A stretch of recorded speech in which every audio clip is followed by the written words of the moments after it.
The clock read 7:47 p.m. In the dim light of a small kitchen, silence hung heavier than the unpaid bills on the counter. The once lively conversations that filled this space had been replaced by the clinking of cutlery and the quiet hum of tension. Marcos sat at the head of the table, staring blankly into a half-empty glass of water, as if searching for answers that never came. Across from him, Isabella shifted uneasily, folding and unfolding a napkin with trembling fingers. Between them sat their two children, Lucas and Anna, poking at cold rice and beans, too afraid to ask the questions burning in their little hearts. 8-year-old Lucas finally broke the silence. "Mum, are we still going to have Christmas this year?" Isabella's eyes welled up, but she blinked quickly, forcing a weak smile. She wanted to lie, to say yes. But how do you promise joy when the fridge is empty?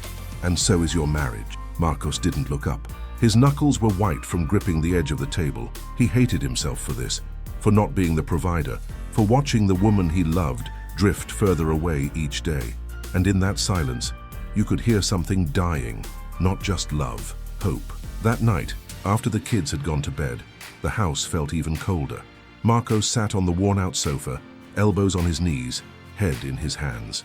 Isabella stood by the sink, pretending to clean a dish that had already been scrubbed twice. They hadn't made love in months.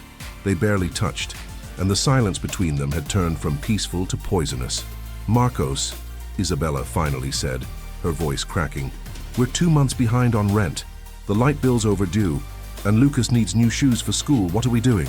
Her words weren't cruel. They were scared, exhausted, heavy. Marcos looked up, jaw clenched. "I've applied to everything, Isa. I've gone door to door. No one's hiring. No one even calls back. What do you want me to do?" "I want you to try harder," she snapped back.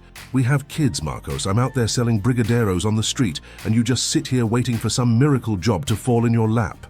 His eyes flared. "I've given everything I have to this family, everything." "No, you gave up. That's what you did." The words cut deeper than she meant them to. She turned away quickly, wiping her tears before he could see them. He stood, furious and broken. "I'll sleep on the couch," he muttered. She didn't argue, because what could be said when love is drowning in the ocean of unpaid bills and unspoken regrets? The days that followed felt like a slow-motion collapse. Marcos stopped checking job boards. Isabella stopped waiting for him to try. They became strangers under the same roof, passing each other in the hallway like ghosts, speaking only when necessary, avoiding eye contact like it might reopen old wounds. The once vibrant laughter of their children now echoed through rooms that felt too heavy for joy. One afternoon, Anna, only 5 years old, tugged at Isabella's skirt and asked the question she dreaded most. "Mommy, are you and Daddy still in love?" Isabella froze. Her throat tightened. She knelt, holding Anna close, and whispered, "Sometimes, love goes quiet, but it never disappears. A lie, or maybe a prayer." Marcos overheard from the doorway, and for the first time in weeks, he cried, silently. Standing alone in the hallway, he let the tears fall, because deep down he knew love hadn't died. It was just buried, under failure, guilt, and fear. That night, they didn't speak, but they both lay awake in separate rooms, wondering the same thing. How did we get here? And is it too late to find our way back? The rain came without warning, fast and loud, like the sky had finally cracked open under the same pressure Marcos felt in his chest. He couldn't sleep, couldn't breathe inside that house anymore. The walls felt like they were closing in, the silence between him and Isabella deafening. So he grabbed his jacket, slipped on wet sneakers, and stepped outside into the storm. No destination, no umbrella, just a burning need to escape. He walked for blocks under the downpour, his clothes soaked, his thoughts drowning in regret. Every step echoed in his mind like a heartbeat. Failure, husband, father, worthless. He stopped beneath a flickering street lamp at the corner of a silent street. His hands trembled from the cold and from everything he'd held back for too long. Then he pulled out a crumpled photo from his wallet, a photo of their family, smiling, happy, before everything fell apart. And there, under the rain, something inside him shattered. He fell to his knees on the wet sidewalk, his voice cracking open like thunder. "God, if you're real, if you still listen, help me, help my family. I don't want to lose them. Show me what to do or give me the strength to say goodbye." He stayed there, broken and soaked, as the storm washed over him. And then, a pair of headlights appeared at the end of the street. A black pickup truck slowly pulled up, and stopped right in front of him. A man stepped out, calm, older, unfazed by the rain. "You all right, son?" he asked. Marcos looked up, unsure if he was dreaming. I don't know," he replied. The man didn't offer pity. He just extended his hand. "Maybe I've got something that'll help, but you'll have to trust me." Marcos hesitated. There was something strange about the man. Calm, steady, like he wasn't just passing by, like he was sent. The stranger helped him to his feet, handed him a towel from the truck and opened the passenger door. "Hop in. You're not going far. Just need you to hear something." Marcos sat down, shivering, heart pounding. The interior of the truck was warm, peaceful even. Gospel music played low on the radio. The dashboard glowed a soft amber. As they drove in silence, the man finally spoke. "You've been carrying a weight too big for one man to bear. Pride, shame, guilt. That's not what makes a man, you know." Marcos stared ahead, stunned. He hadn't said a word, yet this man spoke like he had read his soul. "You think your family needs money," the man continued. "They do. But more than that, they need you to believe again." They pulled up to a small bakery, closed for the night. "This place is mine," the man said. "Been running it 30 years, but I'm getting old. My hands are tired. My son was supposed to take over, but he moved away.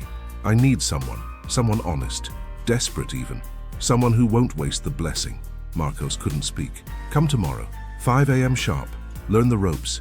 If you show up, the job's yours." Marcos looked at him, barely holding his emotions. "Why me?" he asked. The man smiled, eyes kind but firm. "Because you asked." Then he drove Marcos home. Marcos returned home just after midnight. His clothes were still damp, his shoes muddy, but something was different, something in his eyes. Not relief, not certainty, but faith. He didn't wake Isabella, just stood by the bedroom door watching her sleep, peaceful, unaware of what had just shifted in the universe.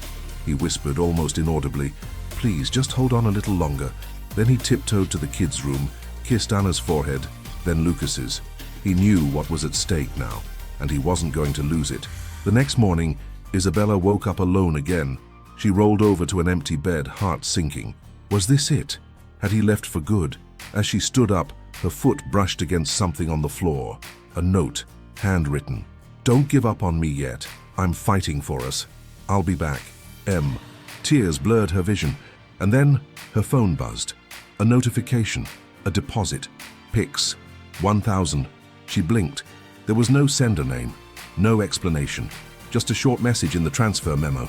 For the shoes and the lights. She fell to her knees. Her heart raced, her hands trembled, and in that moment she didn't need answers. She just whispered, "Thank you, God. I know that was you." Because sometimes the miracle doesn't knock. It deposits quietly and leaves a note. 5 a.m. sharp, Marcos was already at the bakery door, waiting.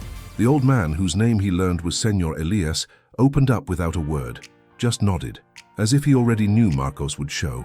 The work was hard. Heavy bags of flour, ovens blasting heat, orders piling up before the sun even rose. But Marcos didn't complain. For the first time in months, his back was bent for something that mattered. Every dough kneaded, every loaf baked, felt like redemption. By noon, Elias clapped him on the back. "You've got hands of fire, boy," he said. "But more important, you showed up, and most men don't." At the end of the shift, Elias handed him an envelope. "Weekly pay in advance. You've got kids to feed." Marcos opened it. Inside, 2,000 thazales in cash. He nearly collapsed. Tears welled up, but he held them. "I'll be here tomorrow," he said. Elias smiled. "I know you will." That evening, Marcos walked into their home as the sun set. Isabella was sitting on the couch with the kids, faces lit by candlelight, their power still cut off. He knelt in front of them and pulled out a plastic bag. Inside, bread, milk, groceries, and a pair of brand new sneakers for Lucas. Isabella covered her mouth, her eyes filled with tears. "How?" she whispered. He didn't say much, just this. "I found a man who gave me a job, but it wasn't him. It was God, answering a prayer I didn't even know how to say out loud." Then he looked at her. For the first time in weeks, really looked. "I'm not the same man I was yesterday, but I'll spend the rest of my life proving that to you, if you'll let me." She nodded through the tears and threw her arms around him. And in the soft silence that followed, you could feel it. Love had returned. Weeks passed, then a month, then 2. Marcos never missed a morning shift. Rain or shine, sick or sore, he was there before Elias turned the key. He learned every part of the bakery. The dough, the delivery routes, the finances, the heart behind every loaf. Elias watched him closely, like a father watches a son who finally understood. One day, after they had closed up shop, Elias sat Marcos down in the back room. "You know why I chose you, right?" Marcos shook his head. "Because I saw myself in you," Elias said. A man at the end, who still had something left to give. He reached under the desk and pulled out a folder. "This is the deed. I've already started the paperwork. In 2 months, the business will be yours." Marcos was stunned. I can't afford..." "You've already paid with sweat, son. You've already proved your worth. The rest will come. Trust me." Marcos couldn't speak.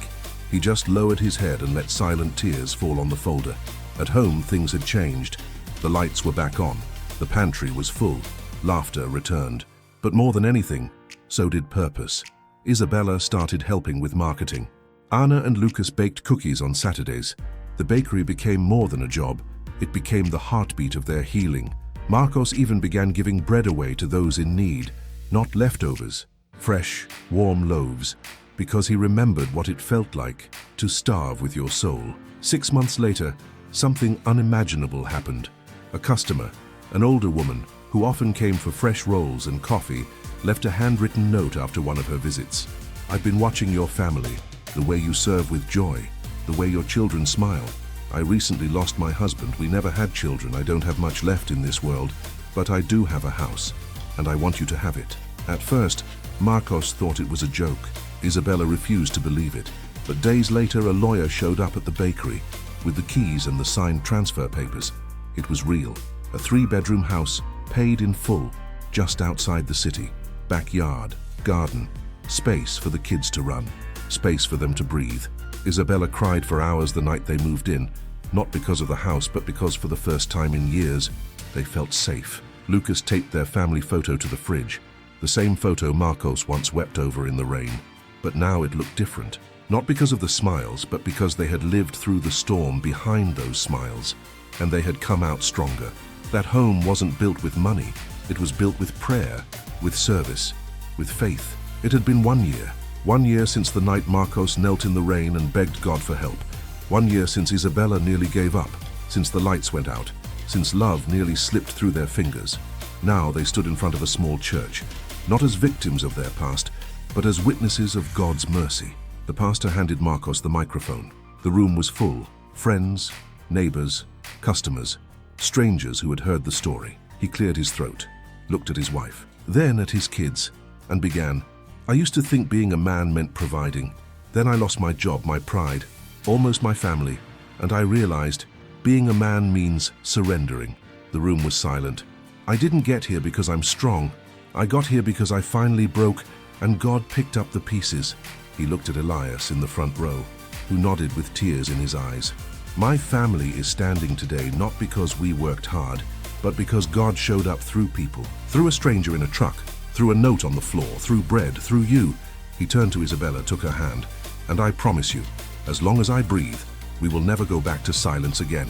The church erupted in applause. But heaven? Heaven stood still. Because sometimes the greatest miracles aren't just about money or houses. They're about broken people who choose to love again and live like the miracle already happened.